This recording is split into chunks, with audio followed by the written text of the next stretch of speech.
Hey guys, hey, welcome to Embrace the Power Coastal Connection with me and my boy Mike G. We have Mary Reisner Todd here from all the way from California to talk about her veteran inclusion program that she's running at her company MSC. It is an awesome to have you on the show, Mary. Welcome to the show. Thank you, Ben. So grateful to be here. Just love all the work that you and Mike are doing and appreciate the opportunity to talk to you today. Awesome. So, you know me as an ex-soldier. No, I shouldn't say that. I should say soldier for life, retired. Forever. So, me and you've talked about the story about the chair that you had with your husband and everything. But before we get into everything that makes you perfect about, your passion to support veterans, want to know a little bit more about yourself, where you're from, what's your favorite food, and just, a little bit about you and your professionalism. And then let's talk about why you want to support veterans. Okay, excellent. So I'm an East Coast girl. I'm sure that you can hear that. I'm originally from Western Massachusetts. My career has been all Fortune 500, either senior executive leadership or doing what I do today, which is put together big international deals at the highest level, really these national and international account programs. MSC is one of the largest distributors of maintenance, repair, and operational products. So we're squarely in the supply chain issues of today. We sell, cutting tools, the masks, abrasives, everything that a company needs to manufacture besides the raw materials is what we sell to our clients. And I work with customers like Nike and Smithfield Foods and Boeing and the largest and most important customers in terms of the corporate space. So I have an undergraduate degree in management, a master's degree in finance. As you know, Vince, I moved out here from the East Coast about 21 years ago and love living at the beach, as you do. And my favorite food is definitely Italian because I'm 100% Italian. Awesome. Yeah, pretty much, Mike. And yes, I do know how to make the pasta and the gravy or the sauce, depending where you're from and what you call it. All right, so Mary, me and you met many years ago on a plane, and we started talking, and you just told me about your passion for veterans, and then last year we actually started talking about your company, kind of doing what Amazon did about 3 years ago, and with their Amazon Warrior program of, Yes. And I went and spoke there about how they want to make sure they include veterans integrated into their workspace. So with you going with your Veterans Inclusion Act and circle and what you're trying to do, what got your company to think, we need to do more about veterans? So I really give credit to our CEO, Eric Gershwind, who is also the grandson of the founder of our company. So we've been, Eric's grandfather started the company in essence out of the trunk of his car. Obviously now we're a Fortune 500 publicly traded, and Eric is currently running the company. And I really give him the credit for recognizing this diversity, equity, and inclusion initiative, really DEI. Some companies are calling it employee resource groups, but really the need for this level of diversity in our organization. And, whether it was prompted by some of the issues that have been recent in our society or, what really got him started for us to kick this off this year, we did put these circles together in March. So we have a veteran circle, we have a Black inclusion group, and we have a women's inclusion group. And we recently just brought on a pride inclusion group. So we're super excited about this initiative. And I do believe it's really important in our society, put aside the corporate piece. Vince, you and I have talked a lot personally and professionally. I think, we've stood on the shoulders of the people who came before us. And now it's our turn to make sure that our children and the generations that come behind us stand on our shoulders. And if we don't stand up for this diversity, equity, and inclusion aspect of our whole society, let alone as a corporation, we're missing something in the legacy that we leave to the next generation. Very nicely put. Question. Thank you. Mary, you say you work with Nike and all this stuff. How do you organize all this? Does it seem a little mayhem sometimes? Because you seem like a very busy person. I Just am how to really, put that out there. It's just like, man, all these companies, like, how does she?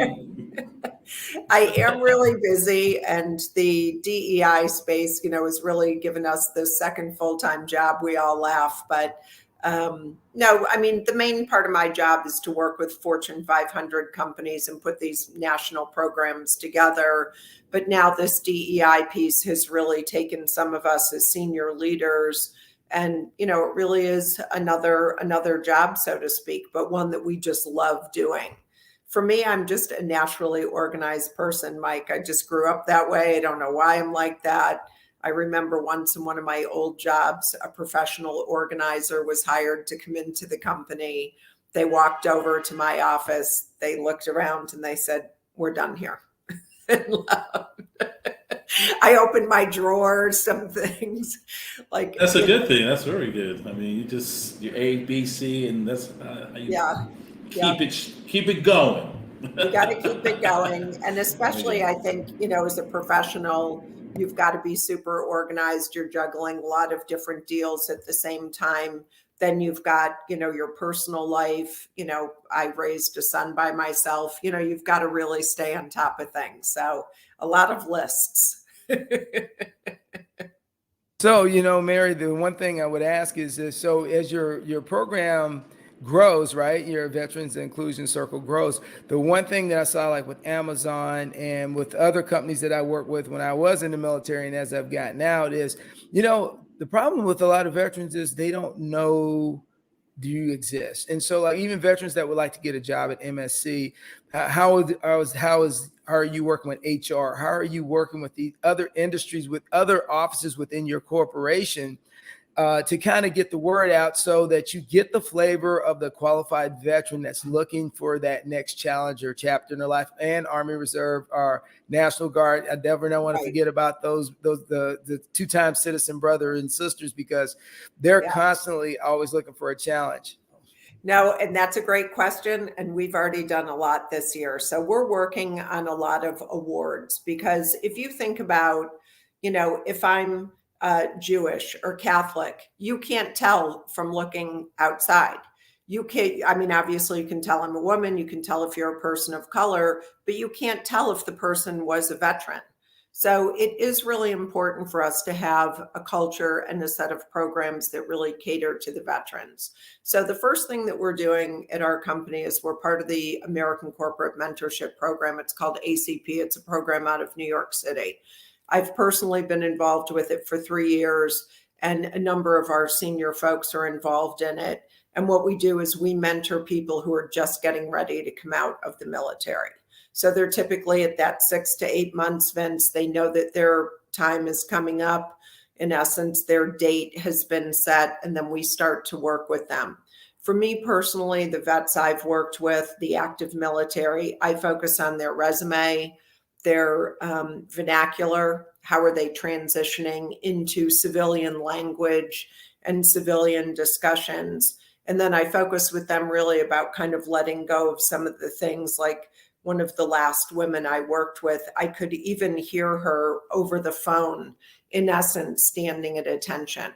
So I really spent time with her to just say, Darlene, now you're moving into a corporate environment. The meeting may not start exactly at 12 o'clock. It's going to start at 12:02, 12:05. You've got to be a little bit flexible, and, really just talking with her a lot about the vernacular.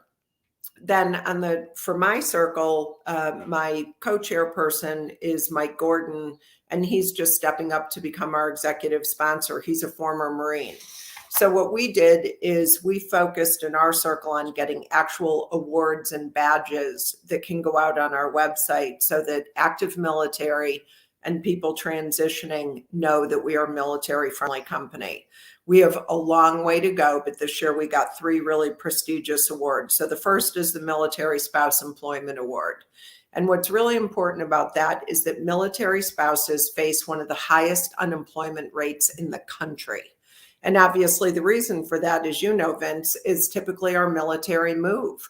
It's rare that they just go and get plunked into one city and stay for a long period of time. So when the spouse makes the equal commitment that the active military person does, they're now shifting around and having to, try to find employment. So we want to let our veterans and active military know that we're super friendly to spouses.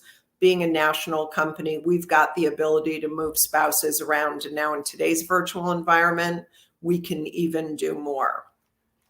Then we just got an award for the employer support of the Garden Reserve. And this is a really important program because we just signed the pledge. It's a Department of Defense program that really supports and promotes work environments that are specific to supporting active military and veterans. And actually, one of the people who was there for the signing of the ceremony, and he still was able to fit into his fatigues, he was so excited. He actually used that program when he was in the military. And then we just recently got the military friendly designation at the bronze level. And this is another Department of Defense program that lets military know that we are really actively looking and promoting for veterans. So the reason we only got the bronze level is because there's different designations that will let us work up to, the gold, platinum, and silver levels. So a lot about that, Vince, obviously coming out of the military. And then the last thing that we're doing, which of course Vince will be a part of, is we're doing a speaker series in the springtime. So for all of the diversity circles, we're going to be having outside speakers come in and talk about, in the example with Vince, what is it to transition? And how did he transition and become so amazingly successful, but really took all the benefits of the military career and then brought them into civilian life? And then for 2022, we're also going to do some training about PTS. And we've got our HR program formally reaching out to all of the military bases. So there's some pretty specific things that we're building out with human resources and with the outreach for this coming calendar year for 2022. Very nice. So this is a side job compared to your regular job.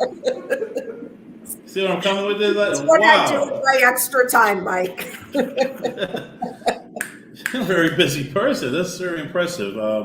I see it as it's escalating now. It's escalating because it's like you're getting all these awards now. It's growing. Are you happy with the direction it's going towards? It's just like, what do you see the projection in like 5 years or so, if you have one? So the trajectory this year has been that we've doubled the membership. And so now what we're doing, because you're right, it's too much for just a chair and a co-chair and some other people to handle. So we've got new subcommittees coming online this year and new folks who will kind of step up and help out. We've pulled in more of our HR people.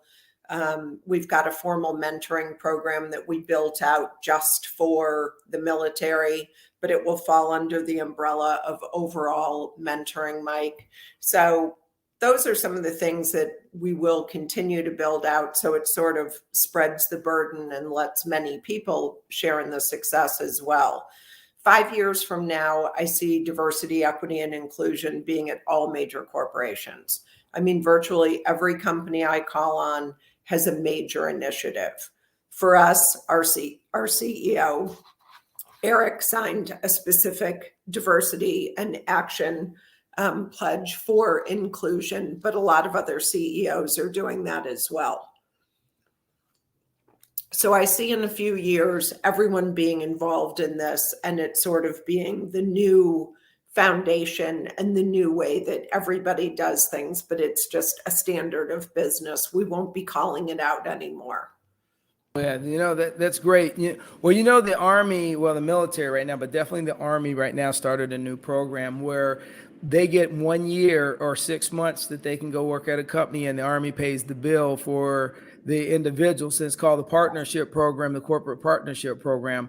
And so I have several friends already that have started transitioning from the military, but they are no longer wearing uniform. They're actually one guy's working at a brewery. Good friend of mine named Kyle Myers is working at a brewery because he wants to learn to make beer. He's pretty awesome. And then I have another one that's working at another company, and it's the partnership program that big companies have gotten on board with the military now. So the military literally pays their salary and everything, allows them to go 6 months and work for a company. And then that company has a choice to either keep them on board or, give them that other skill set. And it's been a really successful program for the military. And if you guys haven't started that is something that I should really suggest that program, you guys look into it, Mary. No, that's something definitely. I think that one of our HR folks is already on to that now, but that program takes a little bit more time in the sense that we've got to get connected at all the different bases, but we definitely have an HR initiative around that.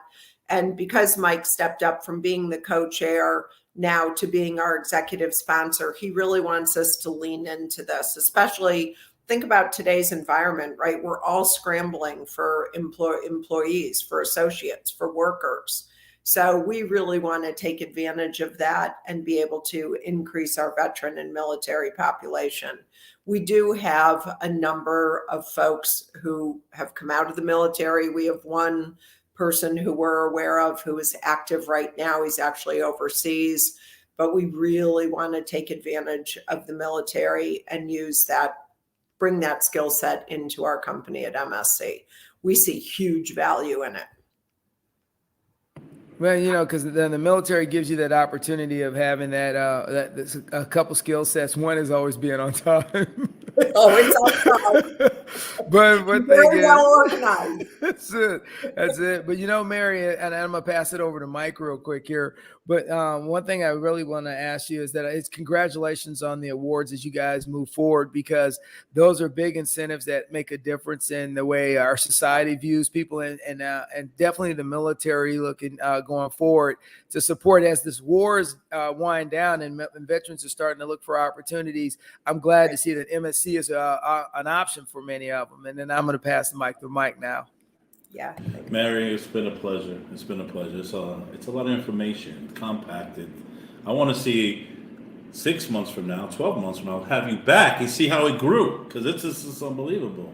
I would love to talk about it, because right now too, we're going to be bringing on the Veterans Administration to try to help us to get this PTS issue discussion talked about and to really start to publicize it in a way that lets people know that post-traumatic syndrome can occur from a lot of things, right? It can occur from being in a war and being exposed to combat and things like that. It can occur in your everyday life. There could be a trauma. You could have been in a terrible car accident. So what we want to really bring that to the forefront of our discussions, but to let people know, in essence, if you have an issue, you have a problem, it's a strength. It's brave to ask for help. It's not a weakness. It's not an issue. You're not making yourself look bad. You're actually showing strength of character and bravery and saying, hey, I've experienced this traumatic situation. I probably need a little bit of help here, or I'm struggling over in these areas. So that's something that we have to go a little bit more low and slow with, because it does involve human emotions. And obviously, there's a lot of HR implications and things like that, but we're already on it. We talked about it in our meeting this past week, and we're starting to make it super public to our entire population, because the circle does have a number of veterans, but also a number of allies as well. Oh yeah, Mary, as you guys continue to shape the battlefield here, I like what you're doing. If you ever need any advice, even though I was low on the food chain, I could always provide advice. I have called you a number of times for us in the spring. Mike, he's kidding. I literally, the minute they gave me this chairperson, Vince was my first phone call. I'm like, hey, they're asking me to do this. I'm probably going to need some help, advice, support. And Vince has been amazing. So. And that's what friends are for. Exactly. So it's been outstanding, but we're excited about the journey. And I we are starting to connect with other corporations too. Like I was just at Clorox for some meetings. So I'm looking to get linked in with some of their folks. And we do have some of our clients that we're starting to connect with their DEI executives, and just to kind of share like, hey, what are you doing for your veterans? What are you doing for your Black inclusion group? How are you managing the women's group? What are you thinking about for disabled, Hispanic, Pride, all the different groups, and try to not make the same mistakes, but also if we can walk on some parallel paths and follow some roads that maybe other people have already been on, let's get that done. And let's do as much as we can for all the groups. It's not just veterans, it's for everybody. You bring up a great point, and it goes back to history of people not wanting to deal with the past. But if we're going to shape the future, and even in the 21st century, I tell everybody I talk to when I have to speak is that if we'd have just learned a few things or acted on a few things, we would be a lot further along. Yeah.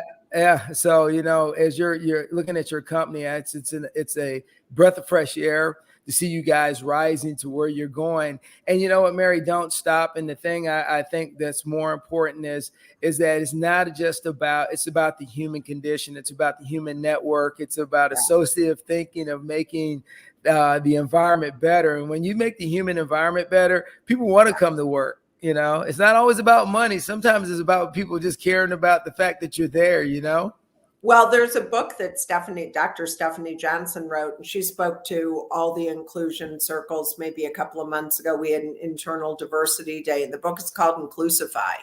And so she received a pretty prestigious grant. And what she has proven and talked about is the correlation between when people feel included, how much happier they are, and how much more often they will stay with a company. And that when people feel excluded for any reason, right? I just don't fit in the clique, or you all knew each other before I came on board, and so I don't really get invited to lunch or to go out to drinks after work and things like this, I'm far more likely to leave the company. And yes, so I agree as a manager, right? As an IT project manager, I agree. Vince can tell you, I'm like, I don't understand. You got to give a little bit to the employees, make them feel good. They're going to stay longer. They're going to, their job diversity, momentum, and drive is going to be on impeccable. And it's the little things that you give the employee, and people don't understand that. I'm glad you said that. That's what it is. And it's things too, like when I talk to you, like, I mean, I know you and Vince, so I know that I'm able to call you Mike, and I'm able to call Vince instead of Vincent. But it's just saying, like, do you go by Mike or Michael? What is your, preference for how you want to, because people at work, they don't call me Mary, they just call me MRT. Well, that's just a given at the company. Like, nobody calls me Mary. No one. MRT's coming. MRT is coming. They're just like, oh yeah, that's MRT. Just work with MRT. She's got that. But it's just knowing what's acceptable, or like, what are your pronouns? Because if whether you're in the Pride community or not, you may not go by he or she. So it's just asking those little things that signal I'm interested in how I communicate with you. I'm paying attention to what's important to you. And then when you're in a meeting, if the person isn't speaking, like if I didn't hear from you in the meeting, I'd be like, gee, Mike, you've been kind of quiet today. What do you think about this? So we want to really at least draw people in. So it's some of the basics that make people feel included, but it's also, I think it's one of the things that this, DEI effort is teaching our society, is to try to be nicer and more inclusive. We've all had our moments. Let's not do that again. So how does if any veteran that watches this, which some probably will watch it, so one thing is, how do they find out about your company? And, do they go to your website? And I think Mike has it. If you can flip it up. Do they just go to the website and then find contacts and then send their resume in, or do they go through LinkedIn? But what's a good way for someone if they see this podcast and they're like, wow, MRT just laid it out. Yeah, so how do I get they like veterans. So how do I get in a veteran friendly company? So go ahead, Mary. So it's just mscdirect.com is our website, and you can just go on and go right into the careers page, and we've got all our jobs posted. We are super proactive on LinkedIn as well. So same thing, you can follow us on LinkedIn and you can be able to get into our website that way. And there's Eric right there, probably talking about diversity, equity, and inclusion. But yeah, we are absolutely dead serious about working with, definitely our military and our veteran community. And we really want to promote getting those folks to work with us at MSC. We have openings everywhere in the United States. I mean, just like most companies right now, we have a lot of openings. So if you're interested, please apply. Oh, you know what? You brought a great point up. So let me ask this question, because I was listening to NPR the other day, and the big argument now is that because post-COVID, so many people now want to work from home and remote. And so the question I have for you now is how does that affect you guys, even though it's a little bit off topic, but since you're up at that level where the air is thin, I wanted to actually ask you that question because NPR actually had a really good discussion about that. So from your perspective, post-COVID, what does the world kind of look like now at MSC? So right now we've got people working, our customer fulfillment centers where our product actually comes from. Obviously, people are still there working in person. There's a number of us who always worked remotely and who will still keep working remotely. We were going to be having everyone come back in January. The folks who wanted to go back into the office can. I don't know with Omicron this year or this week if we're going to see any changes, maybe a delay in that. But we do have corporate headquarters both in Long Island, New York, and Melville, and then outside of Charlotte and Davidson. So we will have people be going back into the office, but we have a good number of folks who are still working remotely. For people like me, I typically am working with people like you and Mike. So there's a lot of Teams calls all day, Zoom calls. Clearly travel is, not what it used to be. And a lot of our clients are still going to continue to work remotely. So we have to, in essence, do and work the way our clients want to work. Recently, I have been out to some client meetings because customers are allowing us to come in. But if they say that we still can't, we just do everything by Teams and Zoom, and we're doing great. Hey, well, Mary, as usual, I want to say thanks before I close it out with you and everything. Mike, you got anything? It's been a pleasure, Mary. It's been a pleasure. Always a pleasure. You're dynamic. You're dynamic. Thank you. Hopefully we get you back on and see how everything was working out with this project. I will come back whenever you want me. Vince knows my schedule is his schedule. He just says, MRT, this is the day, this is the time, and he knows I'll be there for him. Yeah, this was a very dynamic, you're a very dynamic person. A lot of information, a lot of projects, and you deal with big boy stuff. And yeah, I said big boy stuff, guys. Yeah. Well, thank you. But it's been a pleasure. Hopefully we meet again. Thank you for coming on Coastal Connections. Vince? Yeah, thank you. All right. So at MRT, Mary, as always, you are a dynamic person, and you are a trailblazer, and you are an influencer for so many people, not just men and women, but everybody, anybody you impact. So that didn't sound right, but it sounded crazy, but you're an influencer. But I just want to say, hey, thanks for coming on today and taking the time and laying it out with your Veterans Inclusion Program and the other programs that your company is running, because I think people need to hear it. It needs to be promoted, and people need to be aware instead of working off sound bites and what they see on social media. And with that, as me and Mike always say, thank you for coming on, and keep it rolling. Thank you for having me, and I hope that you both have happy holidays. All right, you as well. All right.